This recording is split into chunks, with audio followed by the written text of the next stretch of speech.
Saudara-saudara yang dikasihi Tuhan, Shalom.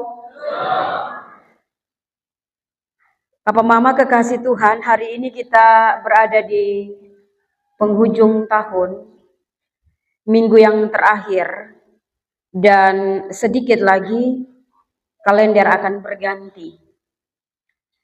Selama 52 minggu kita jalani hidup dengan penuh berbagai pengalaman.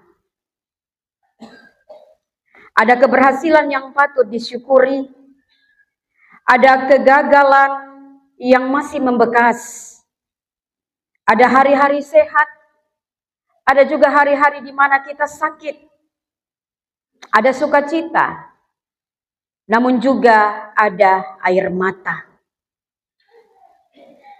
Saudara yang terkasih, akhir tahun selalu menjadi waktu yang tepat untuk kita berhenti sejenak.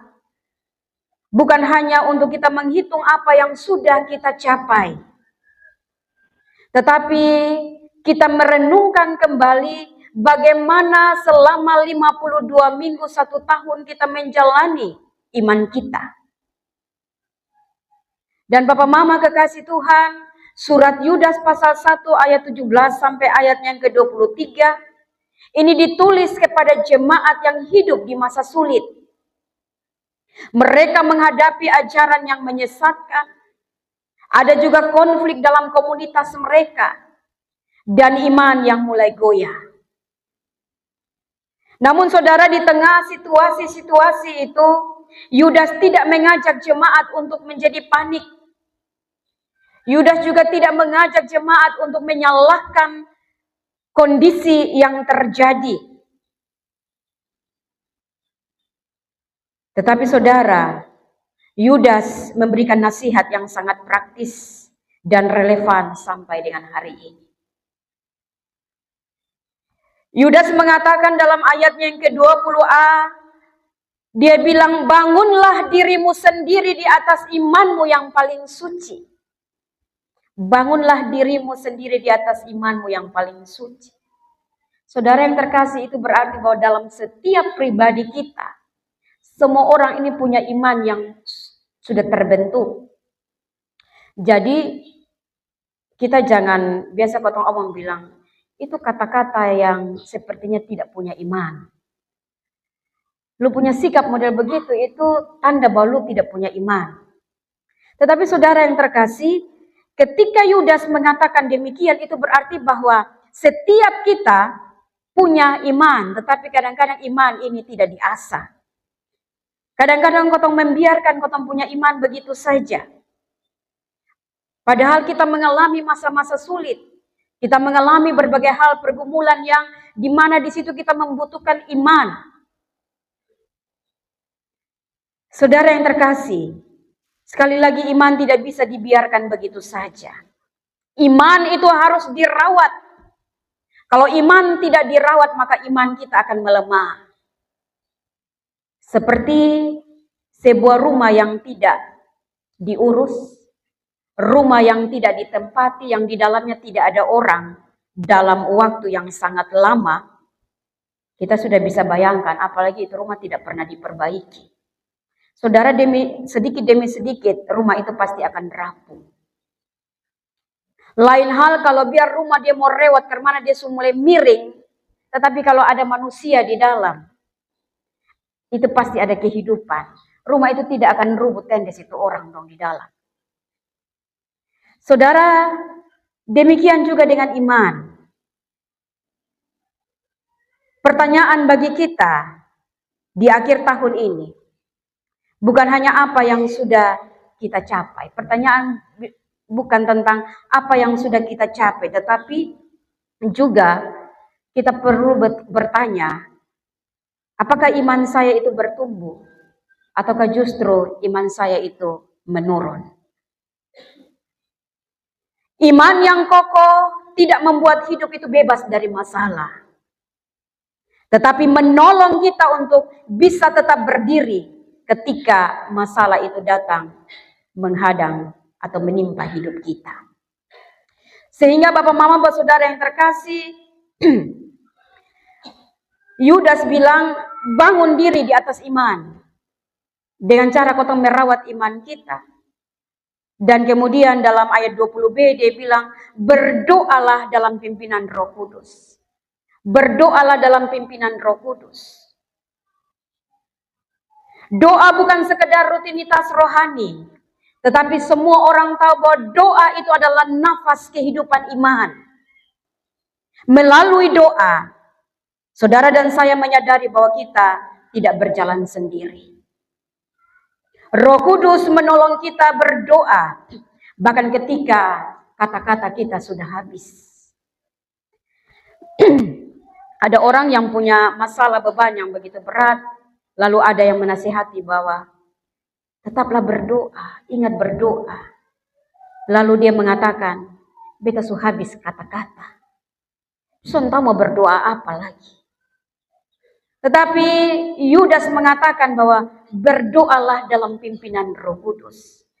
Ketika kita mengatakan bahwa sonde tahu lah mau kata-kata dengan apa lagi, sonde mau berdoa apa lagi kepada Tuhan. Saya pun kata sudah habis. Saudara, di titik itulah Roh Kudus menolong kita untuk kita berdoa dengan kata-kata yang tidak bisa kita rangkai bawa di hadapan Tuhan. Saudara yang terkasih, di sepanjang tahun ini, tahun 2025 mungkin ada doa yang belum terjawab. Tetapi firman Tuhan mau mengingatkan bahwa berdoa itu adalah bentuk kebergantungan kita kepada Tuhan. Berdoa itu adalah bentuk rasa percaya kita kepada Tuhan. Doa bukanlah alat untuk kita menekan Tuhan. Tetapi doa itu bentuk kebergantungan kita kepada Tuhan. Bahwa tanpa Tuhan, tanpa beta komunikasi dengan Tuhan, besok bisa apa-apa. Tetap harus ada hubungan relasi, komunikasi yang intens dengan Tuhan. Itu doa nafas hidup. Makanya Yudas bilang, berdoalah. Bangun iman di atas, bangunlah dirimu di atas iman yang paling suci. Dan kemudian berdoa dalam pimpinan Roh Kudus. Saudara yang terkasih, ayat yang ke-21, Yudas bilang, pelihara dirimu dalam kasih Allah. Setelah kotong mengaktifkan iman kita, dengan tetap menjaga iman, dengan berdoa, punya hubungan yang intens dengan Tuhan. Lalu selanjutnya Yudas bilang, pelihara dirimu dalam kasih Allah. Saudara, ini bukan perintah untuk supaya kita menciptakan kasih Allah. Tetapi Yudas bilang untuk tinggal di dalam kasih Allah. Artinya bahwa kasih Allah itu sudah ada.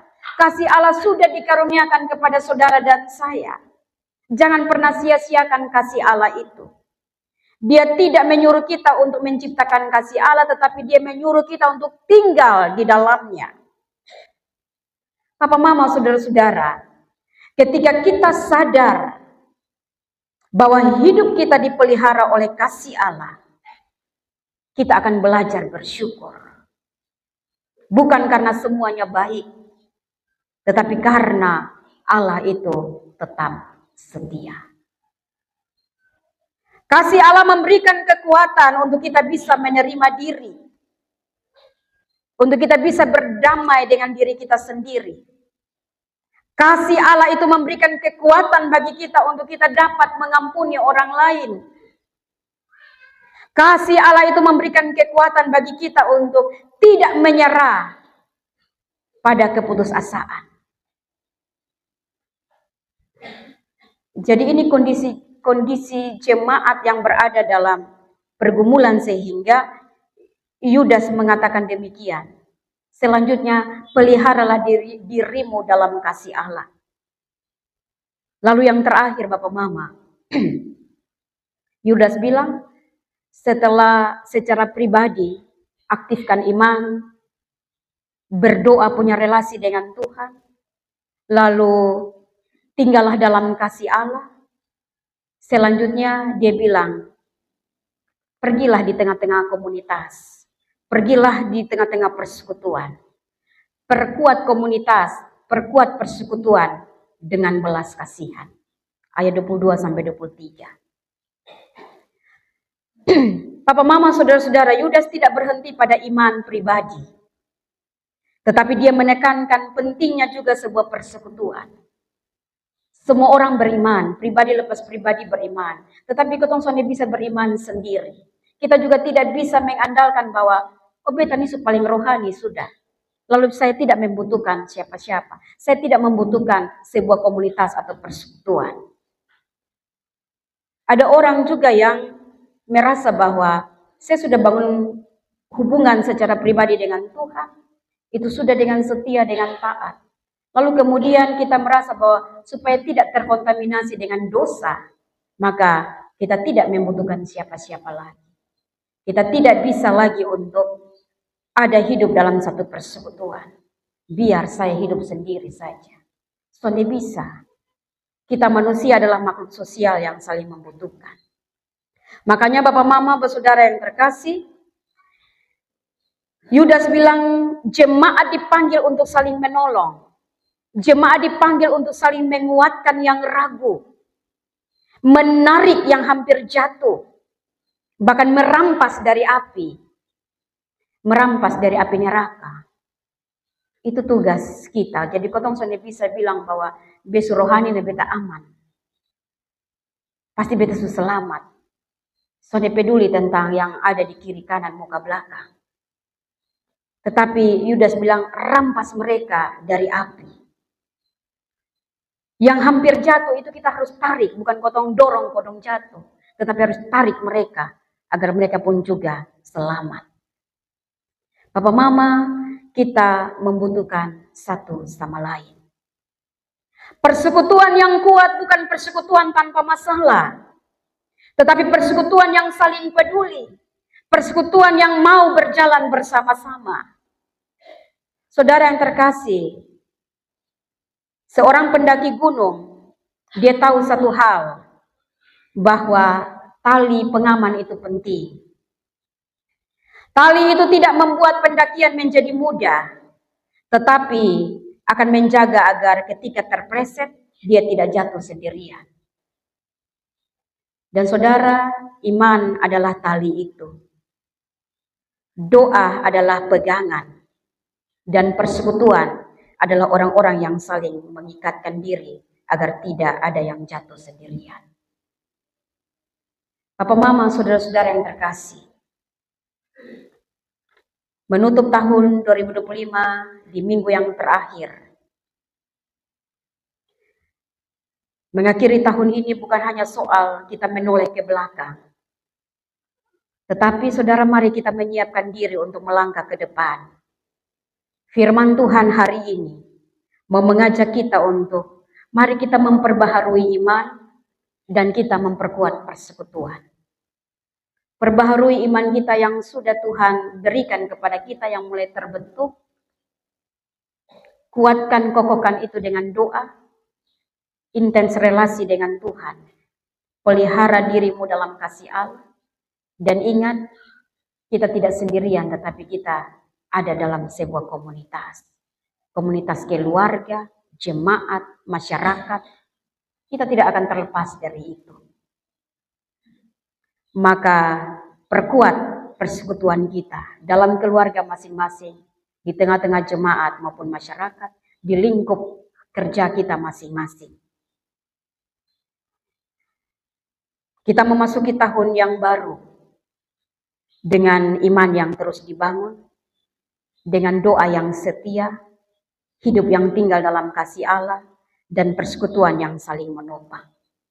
Kiranya Tuhan memberi kita hati yang diperbaharui dan persekutuan iman yang semakin kuat, agar di tahun yang akan datang, saudara dan saya hidup semakin berkenan kepada Tuhan. Syukurilah bahwa kita sudah ada di minggu ke-52, minggu yang terakhir. Tidak menyadarinya kotong bisa sampai di penghujung minggu yang terakhir tahun 2025. Patut disyukuri, tetapi pun juga mari kita ambil langkah-langkah iman sebagaimana yang Yudas sudah sampaikan kepada kita. Sekali lagi, iman yang terus dibangun, doa yang setia, hidup yang tinggal dalam kasih Allah dan persekutuan yang saling menopang. Tuhan memberkati kita. Amin.